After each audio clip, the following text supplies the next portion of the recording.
ক্রেতারা সাধারণ বাজারে মাছ কেটে নিয়ে এসব অপ্রয়োজনীয় জিনিস বাজারেই ফেলে আসেন। আর এই ফেলে আসা মাছের নাড়িভুড়ি সংগ্রহ করেন নুরুল হক। কারণ বাজারের মাছ বাজার ও এর আশে নাড়িভুড়ি দোকান সটুদ্ধ নুরুল হক। যখন যেমন তখন তেমন। আমি গ্রামে দানা বড় ব্যবসা করছিলাম, ব্যবসা করার পরে ব্যবসা মারি খেয়ে গেছি, পরে ঢাকাতে আসলাম। এমনকি আসার সময় কারোর বলে যেতে পারছে আরিনি, ওদের ঋণ আসছিলাম 5 লাখ টাকার মতন, এখন তো না 3 লাখের মতন দেওয়া হয়েছে। তারপর বেলা বাড়ার সাথে সাথে শেষ হয় নাড়িভুড়ি সংগ্রহের কাজ। এরপরে নুরুল লেগে পড়েন মাছের নাড়িভুড়ি বাছাইয়ের কাজ। বাছাই একটি পাতিলে নাড়িভুড়ি রেখে অস্থায়ী চুলায় জাল দিতে থাকেন তিনি।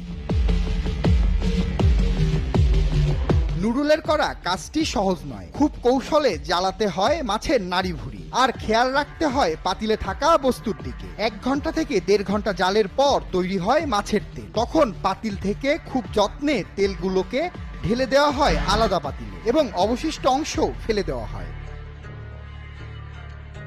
প্রতিদিনের তেল তিনি সংগ্রহ করে রাখেন ড্রামে। পরে প্রতি মাসের শেষের দিকে ব্যবসায়ীরা এসে নুরুল হকের তৈরি তেল কিনে নিয়ে যান। এভাবে তিনি মাসে 25 থেকে 30 হাজার টাকা আয় করেন বাজারে পাওয়া নাড়িভুড়ি থেকে উৎপাদিত তেল দিয়ে।